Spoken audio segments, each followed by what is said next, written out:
All right, class, let's start today's lecture. It's very important. I need you to understand that learning is an important factor in everybody's life. And it's important that you get to learn now. Yesterday, I was able to complete the aspect of noun phrases. I was able to complete the aspect of noun phrases. Now, I'll be moving straight to another aspect, which is under phrases, known as the verb phrase. I hope you understand that. I was able to tell you yesterday about the definition of a noun phrase, the formation of a noun phrase. That means how a noun phrase can be formed. Then I proceeded to the functions of the noun phrase. Then I mentioned first, noun phrase functioning as the subject of a verb, noun phrase functioning as an object of a verb, noun phrase functioning as a subject complement, noun phrase functioning as an object complement, noun phrase functioning as a prepositional complement, that's complement of a preposition, and noun phrase functioning as an appositive. That was the last part that I ended the class. Now, in today's class, we're going to be looking at another aspect of a phrase, which is known as the verb phrase. Is that taken? So let's consider the verb phrase.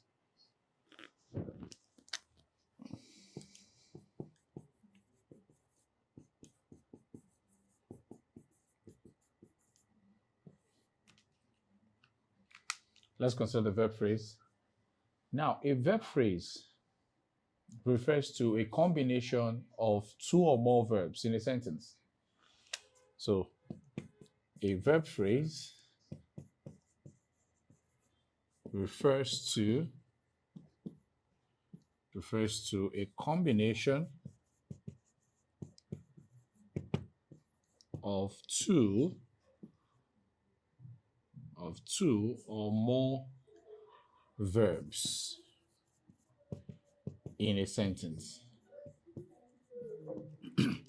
Now, what this simply means is that when you have two or more verbs in a sentence, the combination of these verbs will constitute a verb phrase. And when you talk about two or more verbs, what you simply mean is that there will be a main verb or a lexical verb, and there will also be an auxiliary verb. Those two types of verbs are very important to be present in the sentence. Now, take a look at this. When you talk about main verb, what do you mean? When you talk about main or lexical verb, what do you mean? All right. When you talk about main or lexical verb, what do you mean? Now, a main verb is an action verb. It is a verb that indicates action. It shows you or tells you when an action is performed. That's a main verb. They are action-driven verbs. They are performative verbs. So they indicate the situation in which an action is performed. For instance, you can have a verb like go, you can have sit, you can have come, you can have dance, you can have move, you can have walk, and so on. So these examples is recognized as a main or lexical verb. Yes, that's what is recognized as a main or lexical verb, meaning that these are verbs that instigate action. They promote action. Anytime you use a lexical verb or a main verb, the receiver of the utterance would have to act upon it. For example, if I tell someone move, the single word move is independently meaningful, which means that what you should, to a large extent, understand what I mean by move. It means you're supposed to take an action. Do you understand that? So they are called main or lexical verbs. Yes, these are verbs that instigate or constitute an action.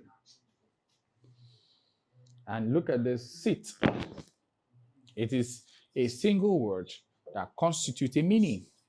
So once someone tells you sit Already, you know what that means. You know what that means by sit.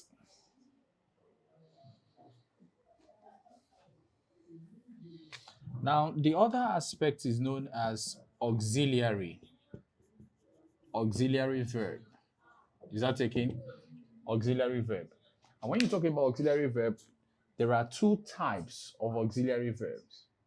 And what are those two types of auxiliary verbs? We have the primary auxiliary verb, the primary auxiliary verb, the primary auxiliary verb, and we'd also have the modal auxiliary verb. The modal auxiliary verb.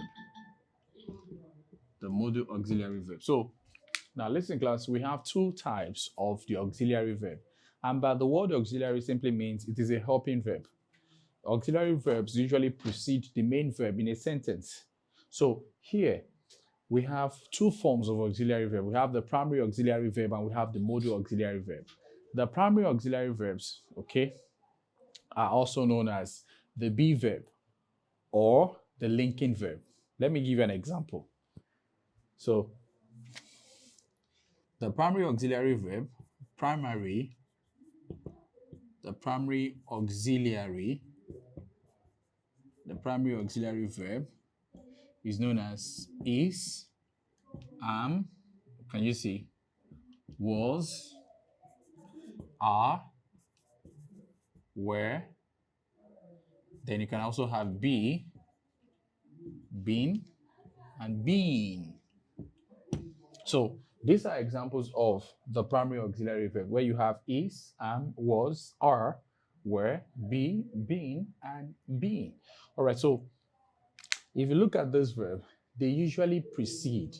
By precede, I mean they come before the main verb. Are you with me now? So they usually come before the main verb. And the essence of it occurring before the main verb is to help describe, all right, which action or at what state is the verb. The other part to which we have is known as the modal auxiliary. The modal auxiliary verb. All right. Now, by the modal auxiliary verb, what we mean by that is this is a verb that can only act as a present form or as a past tense form. It doesn't act as a singular form or a plural form because it doesn't have that capacity. It can only function as a present tense form and a past tense form. They are called modal auxiliary verb. I'm pronouncing the word modal to tell you that the letter A here is a schwa sound, okay? Which means that it doesn't take the R sound. It is weakened. Is that okay? Now, let's take more of the examples. So here you have the present tense form. This is the present tense. So this is the past tense. Can you see? So this is the past tense of the modal auxiliary. So you have number one, you have word like can. Two, you have could as the past tense form. You have will and you have would. You have can and you have could. You have may and you have might. Can you see? So 5, you have shall, and of course you have should. Then 6, you have dare. You don't have an equivalent past tense form for dare. So you have 7, you have must. 8. So for 8, you have need. You don't have equivalent past tense form. Then 9, you have ought to. You don't have equivalent past tense form. So what have I presented to you? I've been able to tell you that when you talk about modal auxiliary verb, they can only be classified into the present tense form and the past tense form. They do not have the capacity to function as singularity or plurality. That's in terms of number in English language. Now, if you have the present tense form can, the past tense form obviously will be could. If you have the present tense form will, past tense form will would. present tense form, may, you have might, shall, you have should, dare do not have an equivalent past tense form, must also do not have, need and ought to both do not have the past tense form. Is that taken? So this is an example of a modal auxiliary verb. Now let's take a particular formula to make this definition quite understanding. Now, what is the formula? If you talk about a verb phrase, okay, it is a combination of what? It's a combination of an auxiliary verb, can you see, plus a main verb. That will give you a verb phrase. So anytime you combine an auxiliary verb with a main verb, okay, it will give you a verb phrase. And remember, the main verb could have the possibility of having, okay, ing or en. Can you see? So the main verb could possibly have a combination of ing attached to it or coupled to it, or en. Any of that can function. Of course, you know, if a verb ends with ing form, it is showing a present continuous form. And if a verb ends with en, it's basically showing a past participle form. Is that taken? Then if a verb ends with ed, that is actually showing a what? A past tense form. Okay? Now, if you understand this formula very well, that to form a verb phrase, you have to combine an auxiliary verb with what? With a main verb. I taught you what a main verb is. Can you say main or lexical verb? They mean the same thing. Okay? You can use the word interchangeably. So meaning that if you don't want to call it a main verb, you can as well call it a lexical verb. All right? Both can work. And look at this. For a verb phrase, you have auxiliary verb plus main verb, all right? And the main verb can take ing form or en, depending on the structure. Is that understood? Now let's proceed. I'm going to take an example to answer, and of course, once you understand it, I'll give you some drill too. So let's look at this. So e.g.,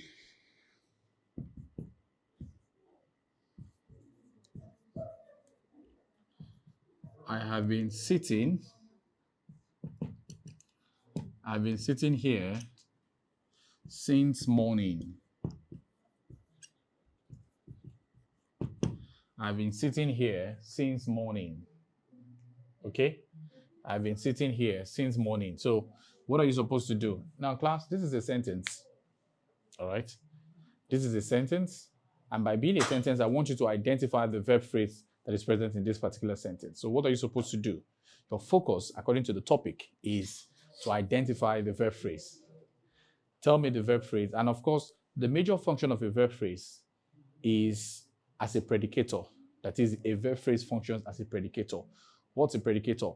Predicator is just another name for a verb. So it means that if you don't want to call it a verb, you can as well call it a predicator. So if you have a group of verbs, such as the auxiliary verb and the main verb, which will form a verb phrase, that verb phrase is also functioning as the verb in the sentence. That's what I mean by predicator. That is, that verb phrase is recognized as the verb in the sentence. Is that okay? Now take a look at this sentence and let's see. I have been sitting here since morning. That's the sentence. What are you supposed to do? I need you to identify the verb phrase in this sentence. Let's do this together. I need you to pay attention. So look at the verbal group that is there. The verbal group is have been sitting. That's it. And what are you supposed to do? Now bring out have been sitting. Have been sitting. Okay. So what are you supposed to do? Analyze it. This is what? This is auxiliary verb plus what is being? Being is equally what? Auxiliary verb plus what? What's sitting? Sitting is what? Main verb, that's sit. I hope you understand that. Plus what? Plus ing. So what would that give you? If you combine this together, you form a verb phrase. Is that taken?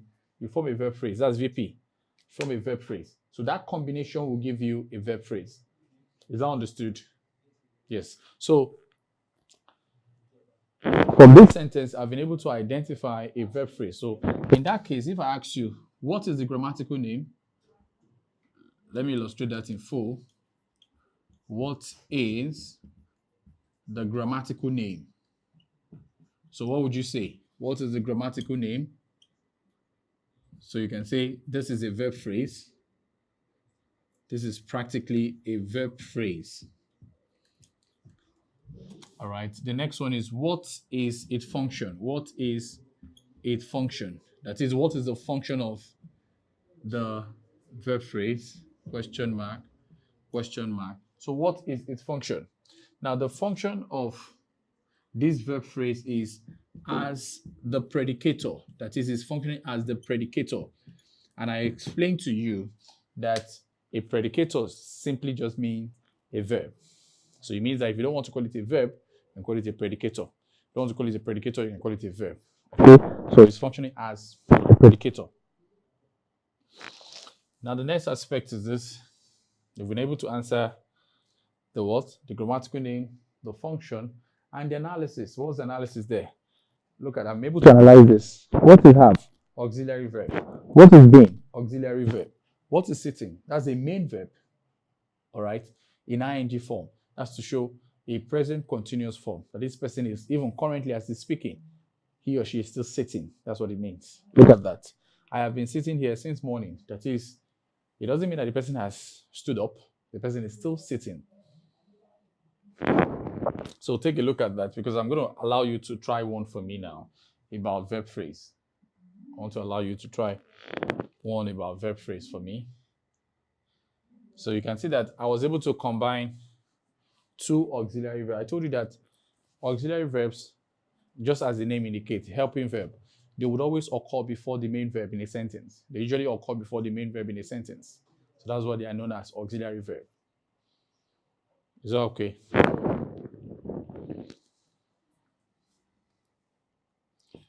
So next one, the book was found on the floor. Can you say this, class? The book was found on the floor. What are you supposed to do? Your attention should be on the verb phrase. Your attention should be on the verb phrase. The book was found on the floor. So what's the verb phrase there? Was found. Okay. What is was found? Was is what? You have auxiliary verb. Can you say that now? Auxiliary verb, or you can say primary auxiliary verb, no problem. Okay. Or you could simply write verb plus what? Verb plus ed. That's verb in the past tense form. Plus what? Here you have main verb plus what? Plus ed. How? In found, the main verb in found is find, F-I-N-D, then plus ed. That ed indicates that what? That the word found is in the past tense form. So if you combine this together, what would you have? You have a verb phrase. What is the function of this verb phrase? It's functioning as a predicator. So in other words, you have grammatical name is what? Grammatical name is verb phrase. Can you see? So that's verb phrase. Then grammatical function is what? As the predicator. Can you see? As the predicator. That is, what I mean by as the predicator is this verb was found. This verb phrase actually was found. It is known as the actual verb in the sentence. Aside from these two verbs, no other verb there. So that's why we regard both of them as the predicator. That is the main or the actual verb present in the sentence. So you can say grammatical name, that's GN, as verb phrase. Grammatical function as the predicator. So now take a drill. Take a drill.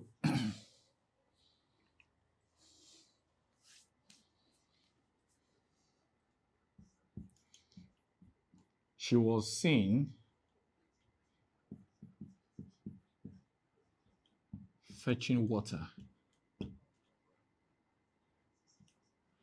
She was seen fetching water yesterday. Can you see that down? So she was seen fetching water yesterday. Class, what do I want you to do? The first thing to do here is, what is the grammatical name? What is the grammatical function? Tell me. State the grammatical name for me and state the function.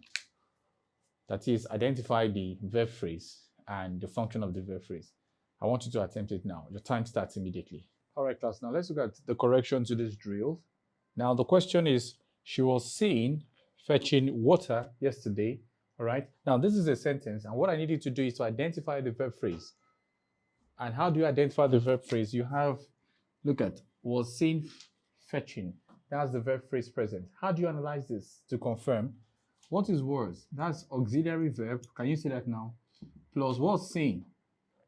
Seen is actually verb plus what? Plus en. Verb plus en. Then, what is fetching? Fetching is what? Main verb plus ing. Can you see? So main verb plus ing. Now look at my analysis. I've been able to analyze this to tell you that was is an auxiliary verb in the past tense form. You can even say verb plus ed. You can also say verb plus ed. That's verb in the past tense form. Plus what is seen? That's verb plus en. That is verb in the past participle form. Then the other part is fetching, which is what? Which is main verb plus ing. That is a verb in a continuous form. So this is the verb phrase. There was a student that was analyzing this as a noun phrase. I'm not teaching noun phrase, all right? I've actually taught noun phrase. I concluded noun phrase yesterday, but now I'm teaching verb phrase. You can see that the analysis I've been doing so far is making reference to verb phrase. Even the topic itself, can you see? Verb phrases. So I'm not teaching noun phrase. Let's proceed. My attention is on the underlined portion. Can you see that now? So what can I call the underlined portion? It is called a verb phrase. It is called a verb phrase. Can you say that? That's a verb phrase. Now, what is the grammatical function? The grammatical function is that this verb phrase is functioning as what? It's functioning as the predicator. It's functioning as the predicator. It's functioning as the predicator. Is functioning as the predicator. Now, by predicator, like I told you, it means that this group of verbs, okay, this group of verbs known as the verb phrase is recognized in this sentence as the actual verb. That is, without these three verbs, we don't have any other verb again. So it's functioning as the actual verb, functioning as the main verb. I'm going to take another one to solve. Let me clean this part. All right, let me take another sentence.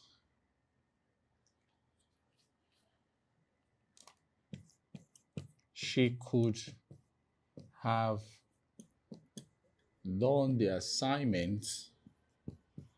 She could have done the assignment by herself. Can you see? So she could have done the assignment by herself. She could have done the assignment by herself. You can see that could have done is actually the verb phrase there. Let me analyze could have done for you. Could have done. That's the verb phrase. What is could? Okay, I've cleaned that part. Could is a modal auxiliary verb in the past tense form. That's modal auxiliary verb plus ed. That's a modal auxiliary verb in the past tense form. What is the present tense form of could? That's can. Plus what? What is have? Have is what? An auxiliary verb, okay, in the past participle form, if you want to. Plus what is done? Done is actually a main verb plus en. In done, okay, the main verb in done is what? Is do. Then, according to the action has been performed in the past participle, meaning that the action has been completed sometimes ago in the past. That's why you have the en to it. If you see a word in the past participle form, you should be able to know what is the main verb first. That is, what is the actual verb that makes it being generated in this form. So you have done. So in done, the main verb is do. Then the en means that the action has been performed sometimes ago in the past. Now the whole of this will form a verb phrase. The combination will form a verb phrase. Can you see that now? So it means that for grammatical name is verb phrase. That is the grammatical name of this underlying portion. Could have done is verb phrase.